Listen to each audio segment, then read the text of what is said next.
The coffee was still warm when Sarah Chen vanished on February 14, 2003, in the small farming town of Millbrook, Michigan. Population: 847. That Valentine's Day arrived with a heavy blizzard that would drop 14 inches of snow across Gracie County. At exactly 9:47 p.m., Sarah's neighbor, Mrs. Elena Vance, saw her wave goodbye through the kitchen window. The 23-year-old nursing student was returning a ceramic mug she had borrowed earlier in the evening. It was one of Mrs. Vance's favorite mugs, blue and white with a checkered pattern she had owned for over 30 years. The elderly woman watched as Sarah stepped into the swirling storm. The red winter coat she wore was the last bit of color before. The night swallowed her completely. What happened over the next 47 minutes would haunt Millbrook for the next 20 years. At 10:34 p.m., Sarah's boyfriend, Derek Martinez, called the Gracie County Sheriff's Department in panic. His voice cracked as he explained that Sarah had vanished. He told Deputy Wallace that he had been waiting for her to come back from Mrs. Vance's house, but as the storm got worse, his worry grew. When he finally pushed through the knee-deep snow to ask Mrs. Vance, she said Sarah had already left almost an hour earlier. Derek sprinted back to the rental home they shared. He called her name, searched every room, opened every closet, even checked the crawl space in the basement where they stored holiday decorations and old textbooks. Nothing. The front door was locked from the inside, the deadbolt engaged. The back door was still secured with its chain lock. Every single window was latched tight, sealed with the plastic covering Derek had put up in November. Inside the house, Sarah's purse sat on the kitchen counter. Her keys were right next to it. Her phone was plugged into its charger in the bedroom. On the dining table, her nursing textbooks were spread out with notes and highlighters still open. It looked like she had only stepped away for a moment. Mrs. Vance gave the only timeline investigators would have. She explained that Sarah had borrowed the mug, stayed for about 15 minutes, and talked about the storm and her Valentine's Day plans with Derek. She seemed perfectly fine, just a little tired from her hospital shifts, but not upset or scared. Then Sarah pulled her red coat tight and stepped outside into the storm. That was the last anyone saw of her. Deputy Wallace, who had been in law enforcement for 22 years, had seen missing persons cases before. Runaways, domestic disputes, even false reports. But standing in Sarah's living room at 11:15 p.m. while snow hammered the windows, he felt something very different. The house felt frozen in time, as if waiting. Sarah's presence lingered everywhere. Her mug in the sink, her scrubs over a chair, her candle still burning on the mantel. And yet she was gone. Gone from a locked house, in the middle of a snowstorm, in a town where everyone knew everyone. The investigation would become the most difficult case of Wallace's career. The truth, however, would not be uncovered for 20 years, and when it finally surfaced, it would shake everything Millbrook believed about safety, trust, and the people they thought they knew. The next morning, at 6 a.m. on February 15th, Sarah's mother, Linda Chen, got the call. She was preparing for her early shift at the Ford plant in Lansing, stirring instant coffee into a travel mug, while the morning news played quietly in the background. On the other end of the line was Derek. His voice, hoarse from crying and yelling, Sarah's name into the storm all night, broke as he told her the words no parent ever wants to hear. Sarah had vanished. Linda's first instinct was disbelief. Sarah was not the type to simply disappear. She was organized, dependable, and committed to her goals. She had already faced so many challenges, growing up as one of the few Asian American kids in rural Michigan, losing her father in a factory, accident at 16, and working 2 jobs to pay her way through nursing school. Sarah was a fighter. She didn't just leave without a word. But as Linda drove the 87 miles from Lansing to Millbrook on icy, uncleared roads, she felt something heavy settle in her chest. By noon, she had turned Sarah's rental house into a command center. Derek's gaming chair was pushed aside as she spread maps of Gracie County across the dining table. With red ink, she marked possible search areas. She called in sick for the first time in years and even asked her boss for extended leave. Linda knew from her husband's death years earlier that the system didn't fight hard for families like hers. If Sarah was going to be found, it would B, because Linda refused to stop searching. In the early days, cracks in the investigation became clear. Detective Raymond Ray Morrison, a 28-year veteran who had moved to Gracie County after years in Detroit homicide, took charge. He told Linda bluntly that young women didn't vanish from locked houses. They usually left on their own after arguments or emotional stress. He pointed to Derek's possible gambling issues, financial struggles, and the normal ups and downs of their relationship. He even suggested Sarah might have stepped out a window and pulled it closed behind her. Morrison ordered searches of the immediate area, questioned Derek again and again, and then waited for Sarah to resurface. Linda quickly realized the police weren't moving fast enough. Morrison constantly reminded her about limited resources and procedure. He resisted widening the search. He discouraged her from pressuring neighbors. He hesitated to put the case in the media. Linda knew she had two battles: finding her daughter and convincing the system to actually care. The community itself split an opinion. Sarah's classmates organized search groups, trudging through frozen fields and empty barns. Churches offered meals and prayer services. But rumors spread. Some suspected Derek, noting his money troubles. Others suggested Sarah had been overwhelmed and staged her own disappearance. 3 weeks later, Derek left Millbrook, unable to pay the rent and unable to bear living in silence where Sarah's presence had once filled the rooms. Linda, however, refused to leave. She rented a small apartment in town to stay close, spending her mornings canvassing neighborhoods, afternoons printing flyers at the library, and nights calling police in nearby counties. She hardly slept. She barely ate. Every phone call carried the possibility of changing everything, either bringing her closer to Sarah or confirming her worst fears. Linda became obsessed with details no one else seemed to care about: the exact temperature that night, the timing of Mrs. Vance's testimony, the locks on the doors, and the tiny inconsistencies in Derek's story. She believed that somewhere, hidden in those details, was the truth about what had happened to her daughter. As February faded into March and the coffee mugs were left cold, the search for Sarah Chen began to shrink. What once involved dozens of people was now down to a handful of determined volunteers. Linda Chen slowly realized she was fighting this battle alone, fueled only by a mother's refusal to give up. Millbrook was the kind of small town that carried secrets. Families guarded them carefully, shared them only when convenient, and kept outsiders at arm's length. When Sarah vanished, those secrets didn't spill out right away. They came slowly, one by one, each making the case more confusing than before. Her disappearance exposed cracks in the community that many had preferred to ignore. At Rosie's Diner, where locals had gathered every morning for 15 years, conversations turned into arguments. Earl Patterson, who had lived in Millbrook since 1967 and claimed to know the history of every family, told anyone who would listen that Derek Martinez never sat right with him.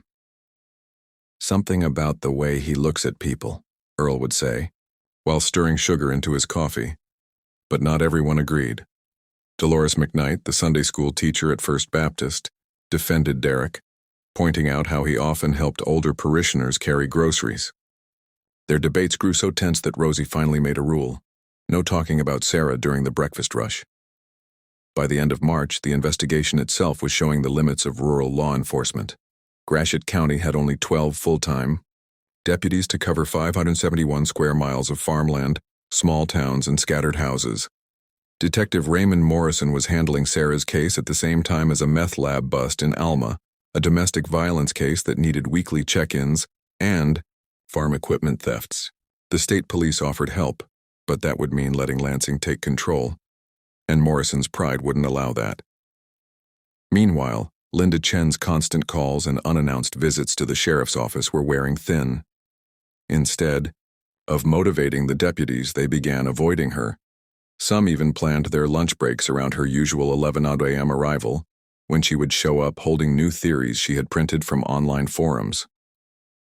The disappearance also highlighted how Millbrook itself was divided. Families who had lived there for generations, the Pattersons, the Vances, the Kowalskis, looked at newer residents with suspicion, Derek, even after 3 years in Millbrook, was still considered an outsider from Grand Rapids. His family had never farmed, which made him different. Sarah's place was even harder to define. She was a nursing student with goals that clearly went beyond the county line. That made some longtime residents whisper that maybe she had simply chosen to leave, that the locked doors and strange circumstances were just a cover so she wouldn't hurt Derek's feelings. Other uncomfortable truths came out as well. Many residents admitted to police that they didn't lock their doors at night, even after the string of break-ins that had led Sarah to install the deadbolt. Mrs. Vance admitted she had seen unfamiliar cars parked along County Road 21 several times in January, but never wrote down descriptions or license plates, and the volunteer fire department search training mostly prepared them to look for lost hunters, not a missing young woman in the middle of a snowstorm. It embarrassed a community that prided itself on being self-reliant and watching out for each other. Then came details about Sarah's last few weeks that unsettled everyone. Classmates said she had been anxious, though she never explained why.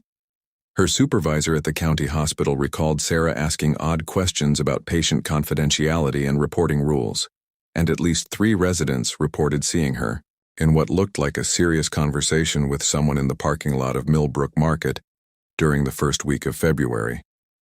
None of them could identify the other person or remember details about what was said.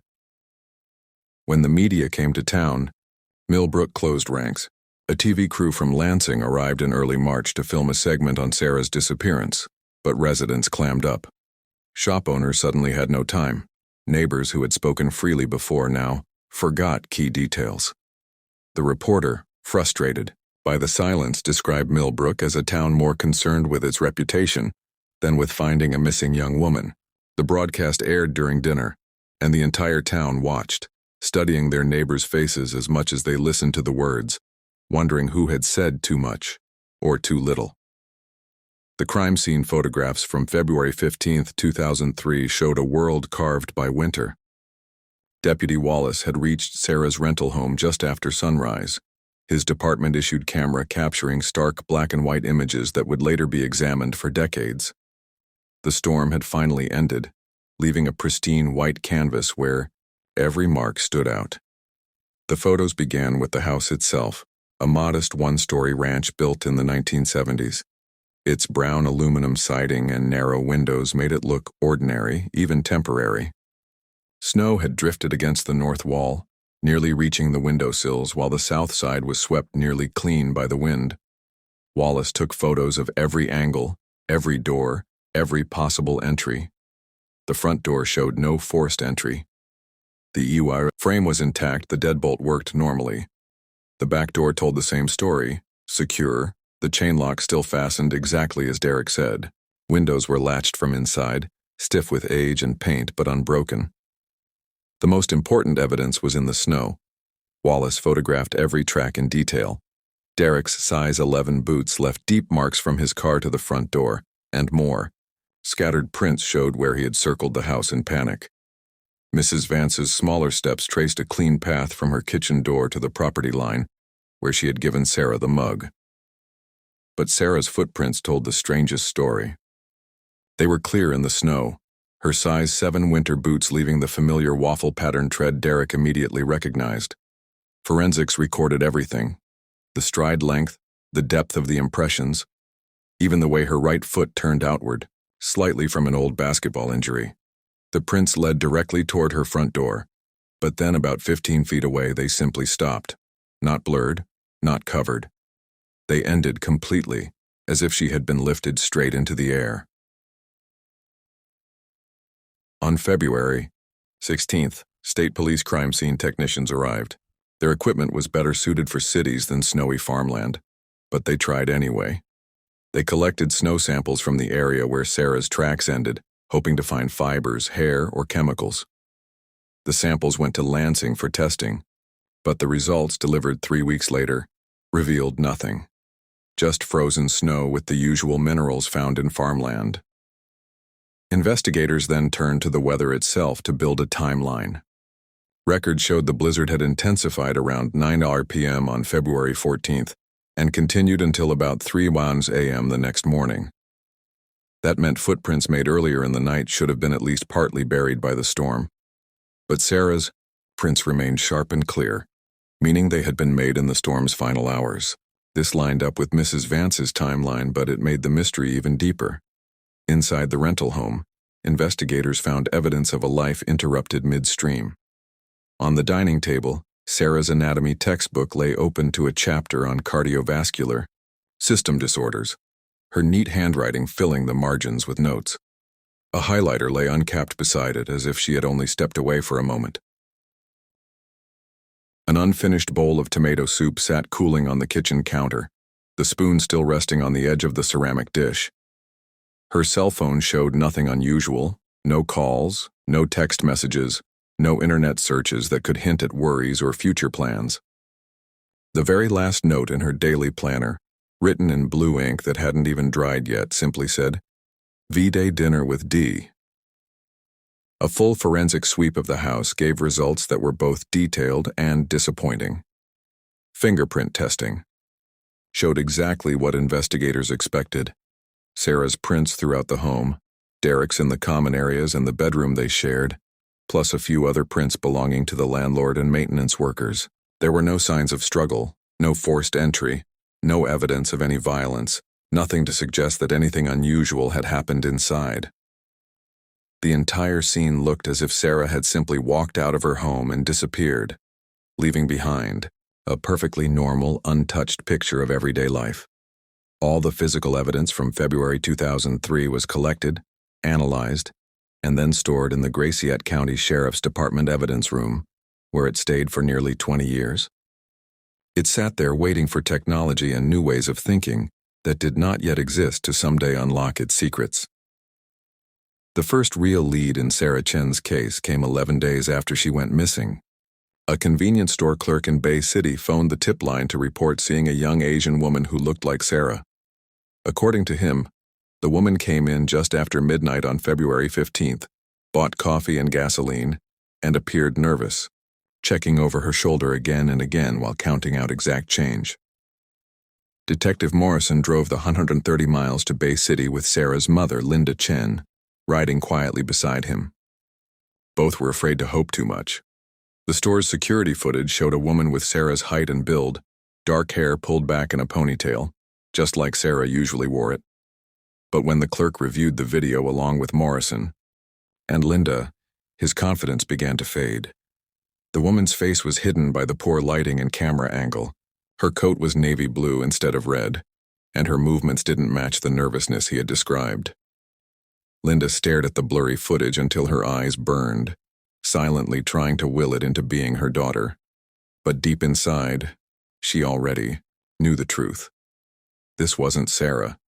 This was just another woman, living her own life, unaware that her late-night gas purchase had briefly carried the desperate hopes of a mother. That Bay City lead set a pattern that would repeat over and over in the months ahead. A waitress in Flint thought she served someone who looked like Sarah. A bus driver in Detroit remembered a quiet passenger who paid exact change and avoided eye contact. A hotel clerk in Traverse City swore he checked in a young woman who matched Sarah's description, though the records showed a different name, and the security cameras had been broken for weeks. Every single tip had to be followed up. Everyone drained resources.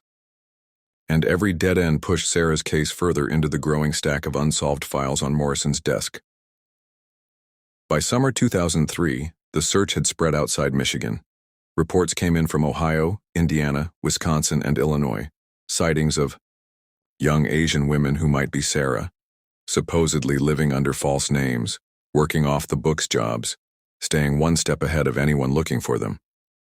Morrison followed each lead, driving thousands of miles and conducting hundreds of interviews. But in the end, every single one had nothing to do with Sarah's disappearance. The endless trips consumed his department's patrol budget and strained relationships with other law enforcement agencies, who grew tired of chasing after what they saw as empty leads. The most hopeful tip came in August. A social worker in Chicago reached out to the Gratiot County Sheriff's Department about a client in a homeless program. The woman's ID looked fake. She claimed to be from Michigan, had clear nursing skills when helping other clients with medical needs, and got visibly anxious whenever anyone asked about her past. Morrison and Linda made the 6-hour drive to Chicago. But once again, hope collapsed. The woman was not Sarah Chen. She was Elena Vasquez, an undocumented immigrant from El Salvador, who had bought fake papers to escape a violent partner. Her fear had nothing to do with a mysterious disappearance. It was fear of deportation and of being sent back to a man who had already hospitalized her twice. The emotional toll of so many false leads started to break the team. Morrison, who had always been a confident investigator, now began to doubt his skills and his department's ability to solve the case. He started avoiding Linda Chen's daily phone calls, dreading the sound of hope in her voice whenever she asked for news. State police slowly backed away, moving their people onto cases with more promise. Volunteers who had once searched in the snow began disappearing as summer turned to fall, and then fall into another winter. By February 2004, exactly 1 year after Sarah vanished, her case was quietly moved into the cold case category. The active investigation was suspended. Morrison told Linda that any new evidence would get immediate attention, but the words felt empty, even to him. He knew that rural cold cases often stayed unsolved forever, gathering dust under stacks of newer emergencies. Throughout that first year, Derek Martinez remained the biggest loose end. Morrison interviewed him 17 times, trying every angle, searching for contradictions. But Derek's story never changed. He said he waited at home for Sarah to come back from Mrs. Vance's house. When she didn't return, he grew worried, checked the house, found it locked and empty, and called the police. The polygraph tests were inconclusive, not clearing him, but not implicating him either. His alibi during the 47 minutes when Sarah disappeared was always the same.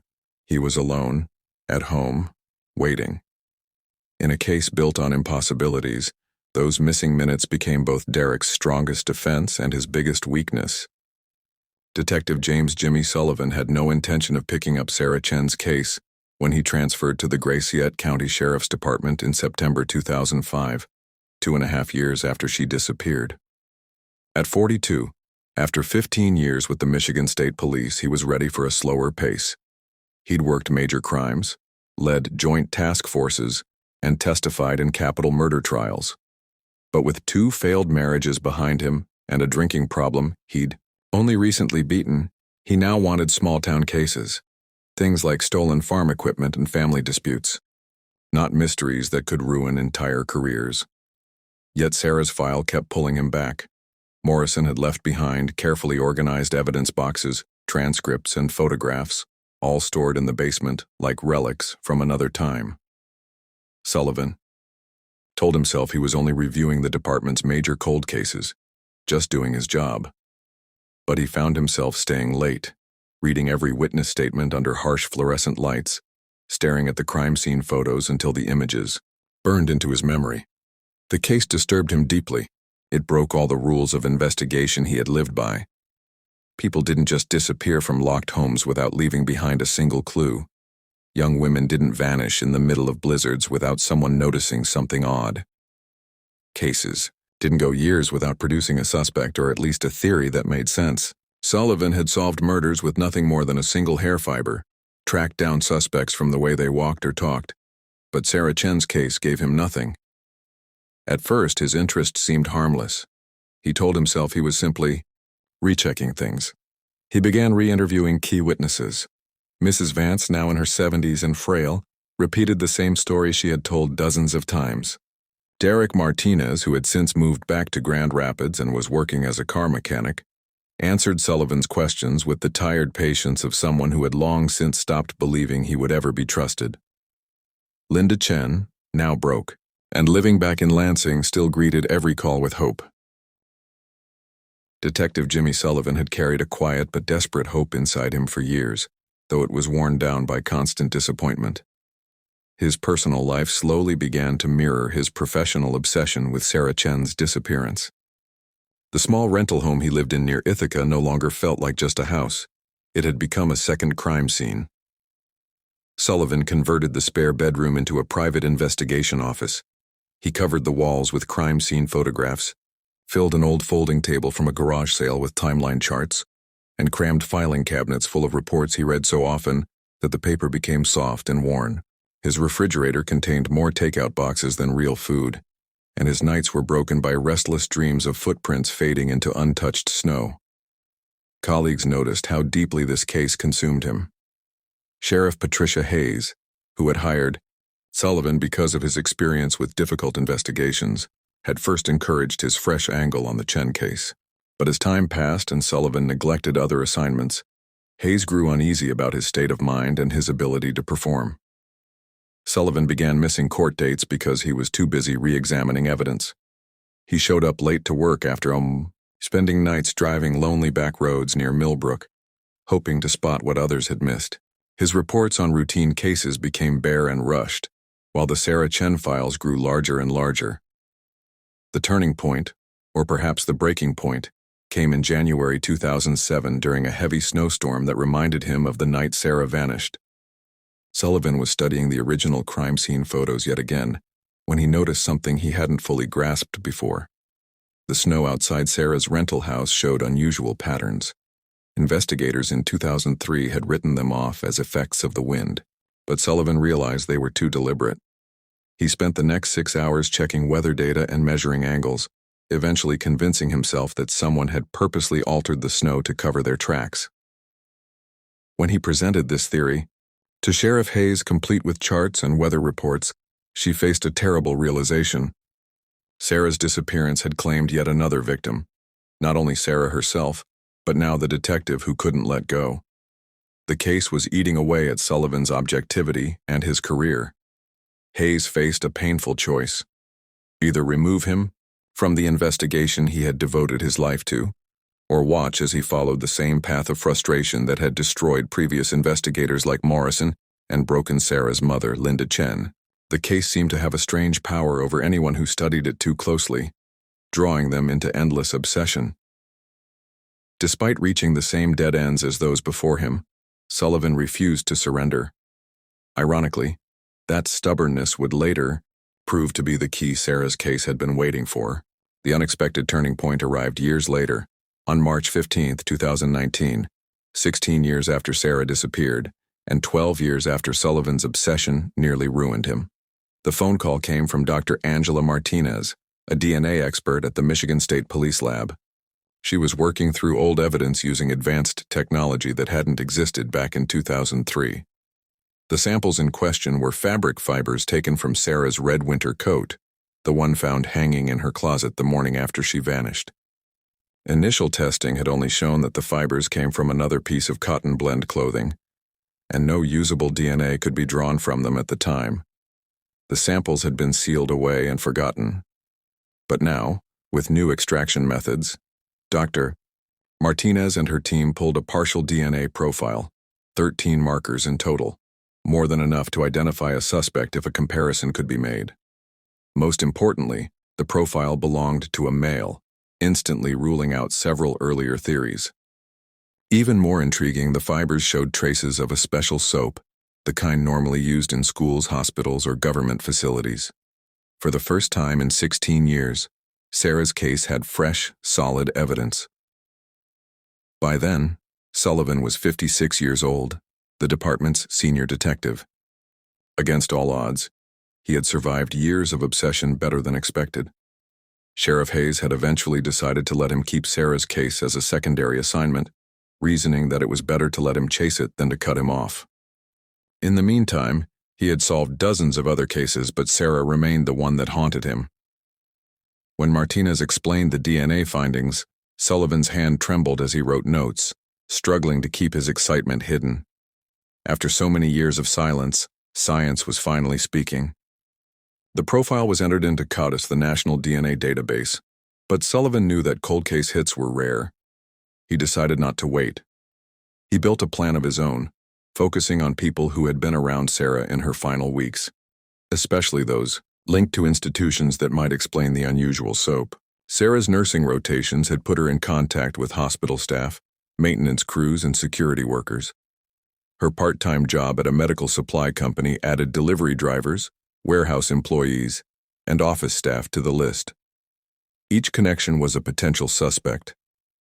But after 16 years, Many of those people were gone, had moved away, or were dead. Determined, Sullivan expanded the search. He digitized all the old files, creating a database of every single person interviewed in 2003, from neighbors and classmates to people who were questioned by coincidence. He then compared that list with employment records from institutions that used the same type of cleanser. 13 names stood out. Collecting DNA was tricky. Legally, Sullivan couldn't force people to give samples unless charged with a crime. He relied on voluntary submissions or object suspects discarded in public. The work was slow, frustrating, and invasive, but necessary. 8 of the 13 people gave samples voluntarily and were cleared quickly. 3 couldn't be found. That left 2. The 13th name on Sullivan's list belonged to someone he had never considered dangerous. Their connection to Sarah seemed so minor that even their sample had been gathered almost as an afterthought. But when Dr. Martinez called with the results, her excitement mirrored Sullivan's own. The DNA matched perfectly. All 13 markers lined up with the fibers from Sarah's coat. After 16 years of dead ends, the case finally had a name. But when Sullivan read that name on his computer screen at 2:47 p.m. on April 3, 2019, he felt his stomach twist. The person had lived among them the entire time. They had stood at Sarah Chen's memorial. They had comforted her grieving mother. And for all those years, no one had ever suspected a thing. During the first stages of the investigation, Robert Bob Vance, Mrs. Elena Vance's 68-year-old nephew, had been briefly questioned back in 2003 as part of the routine neighborhood check after Sarah disappeared. At the time, his alibi looked solid and nothing about his behavior raised red flags. Detective Sullivan stared at the DNA confirmation report until the letters blurred in front of him. His mind struggled to process this new reality. Bob Vance, of all people, was now tied directly to Sarah's case. Bob worked as a maintenance supervisor at Gracie County Medical Center, which suddenly explained the commercial-grade soap residue that had been found on the fibers of Sarah's clothing. He lived just 3 miles from Sarah's rental house and had free access to his aunt's property, even knowing about the spare key hidden under the back porch flower pot. Even more troubling, Bob had been in Mrs. Vance's kitchen on the evening of February 14, 2003. He claimed he was helping his elderly aunt prepare for the blizzard by bringing groceries and checking her heating system. When Sullivan reviewed the old case files, details that once seemed ordinary now looked suspicious.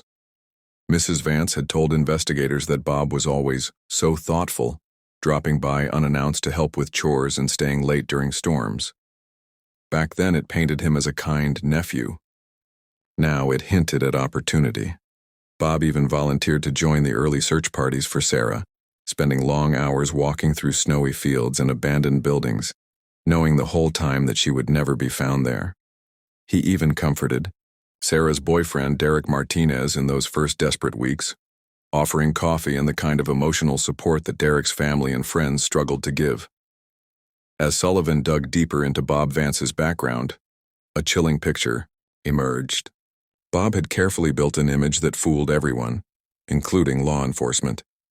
In Millbrook, he was seen as a dependable handyman who fixed things for the elderly, a church usher who never missed Sunday service, and a devoted nephew caring for his aunt after her husband's death in 1998. His work record at the medical center showed 23 years of flawless performance. Supervisors called him dependable, quiet, and well-respected. His criminal record was almost spotless. Just 1 speeding ticket from 1995 and a citation for burning leaves without a permit in 2001. But beneath that clean surface, Sullivan uncovered darker patterns.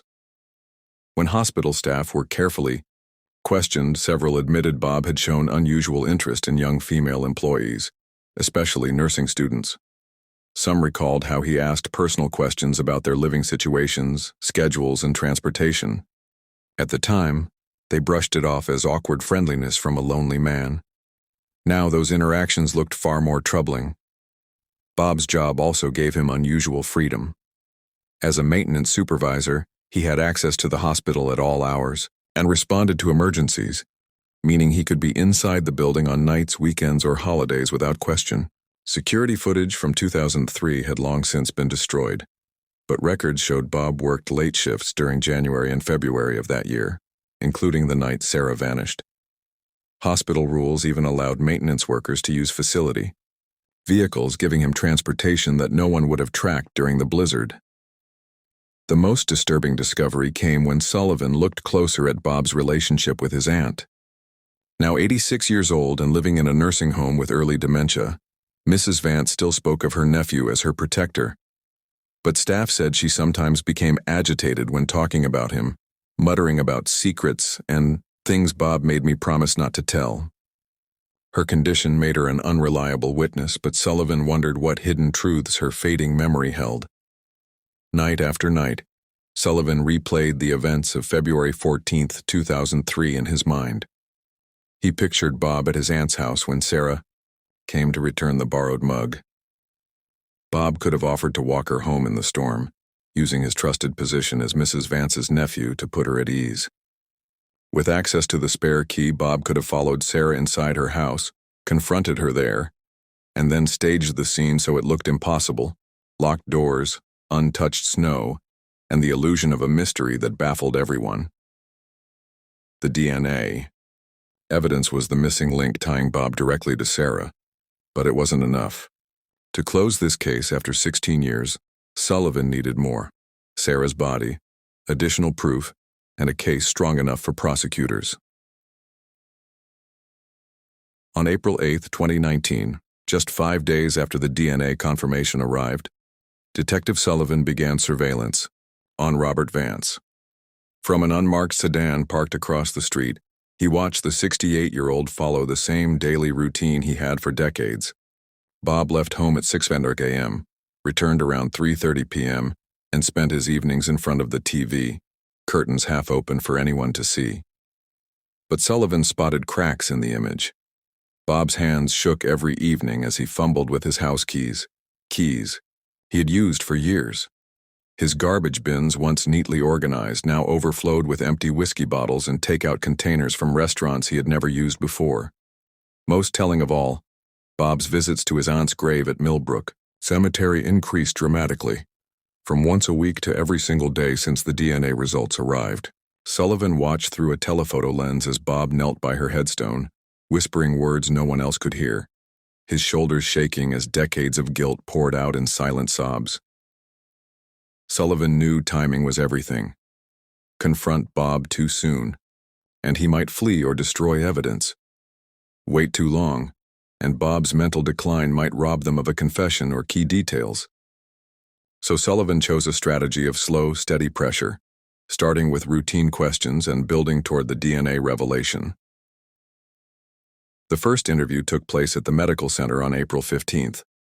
Framed as part of a cold case review, Bob agreed, willingly, sitting in his supervisor's office with the same calm demeanor he had shown years earlier. But Sullivan quickly saw the difference. Bob's breathing was shallow and quick, his hands clenched tightly in his lap to hide their tremors, and his eyes flicked nervously toward the door as if measuring escape routes. When Sullivan mentioned that new forensic testing had been applied to Sarah's case, Bob's composure cracked. His once confident answers grew shaky. His previously detailed memories turned inconsistent, and most telling, he volunteered information that Sullivan had not asked for. Classic behavior of someone trying to stay ahead of discovery. The second interview came 3 days later, and this time Sullivan dropped the bombshell. He revealed that DNA had been recovered from fibers on Sarah's clothing. Bob's reaction was immediate and unmistakable. The color drained from his face. His hands shook uncontrollably. And then, without excuse, he rushed to the restroom, where Sullivan listened from outside the door to the collapse of a man whose carefully crafted mask had finally begun to shatter. Through the thin motel walls, Detective Sullivan could hear Bob retching. The mask Bob had held up so carefully for years was breaking apart. For 16 long years he had carried his secret, but the cracks were finally showing. The turning point came during the third interview on April 22nd. That day, Sullivan told Bob that the DNA profile had produced a match. He didn't say outright that Bob was the match. Instead, he watched closely as the 68-year-old man's defenses collapsed. Bob's breathing grew heavy, his skin turned gray, and his entire body trembled like he was about to have a seizure. But instead of denying everything or asking for a lawyer, Bob whispered the words Sullivan had been waiting 16 years to hear. "I never meant for it to happen the way it did. Sarah was such a sweet girl. She didn't deserve what I did to her." The confession that followed was broken and emotional. Bob sobbed often, stopped for long periods, and seemed to struggle to even put his memories into words. Yet piece by piece, the truth about what had happened on February 14, 2003, began to surface. On April 24, 2019, Robert Vance was officially arrested. For the town of Millbrook, it felt like a stone-shattering stained glass, something that could never be made whole again. Sheriff Hayes had worked with the prosecutor's office to make sure charges were filed immediately after the confession. But nothing could prepare the community for the shock of learning that Sarah Chen's killer had been living among them for 16 years. Bob had even comforted Sarah's grieving mother, joined search parties, and pretended to be one of the helpers, all while hiding the truth. Linda Chen, Sarah's mother, got the call at her small apartment in Lansing. She had been getting ready for another day at the factory, where she'd worked after draining her savings during the first years of Sarah's disappearance. At 6:00 a.m., Detective Sullivan called. His voice carried the weight of a man who had spent decades learning to control his emotions. At first, Linda said nothing. The silence was so complete that Sullivan thought the call had dropped. When she finally spoke, her words came in fragments, asking about DNA, about evidence, about whether Sarah's body had been found.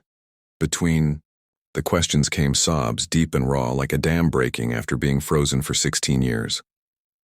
Bob's confession did give crucial details, but his fragile mental state made it hard to know what was fact and what was shaped by guilt. He said he had followed Sarah home from his aunt's house, offering to help her through the blizzard. He admitted using his mother's spare key to get inside Sarah's rental house. He claimed he confronted her with sexual intentions, but Sarah rejected him. According to Bob, the struggle that followed ended when Sarah hit her head on the kitchen counter. He swore it was an accident, but she died within minutes. Afterward, Bob said he stayed in the house for hours, trying to decide what to do. Eventually, he put Sarah's body in his work truck from the medical center and drove her to what he only described as a place where she could rest peacefully. He explained that he locked the doors from inside, then crawled out a basement window and covered his own tracks in the snow, leaving only Sarah's footprints. He wanted investigators to believe she had vanished into thin air. His plan worked, for years. Investigators later noted the irony. Bob had studied crime shows and true crime books, and that knowledge had helped him fool professionals who couldn't make sense of the scene back in 2003. The reaction in Millbrook split the community.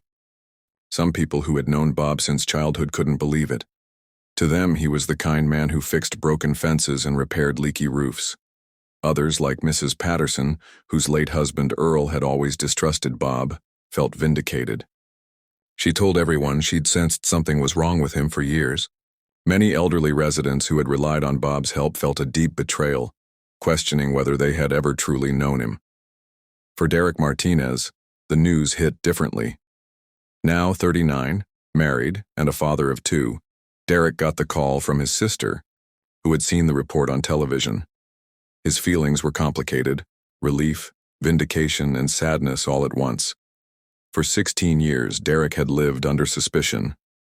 Many believed he was responsible for Sarah's disappearance, despite his full cooperation with investigators. Bob's arrest finally cleared Derek's name, but the damage was done. Those lost years of whispers, suspicion, and broken trust could never be given back. Finding Sarah's body became Detective Sullivan's most urgent mission. But Bob's unstable mind made it difficult. In his confession, he gave vague clues, talking about peaceful water and the old oak that watches over everything. Those descriptions could fit dozens of places across the county. Search. Teams began using ground-penetrating radar to sweep areas that matched Bob's words. Meanwhile, Sullivan continued interviewing him, hoping to pull out more precise details. For Sullivan, this case had defined his career. Solving it should have felt like victory, but instead it left him hollow. Sarah Chen was still missing. Her family was still broken. The community was still reeling from the discovery that evil had lived quietly among them for 16 years, hiding behind a friendly face. The arrest of Robert Vance brought the investigation to an end, but it was only the start of another painful chapter. The long, uncertain process of healing, one that could take another 16 years if it ever came at all.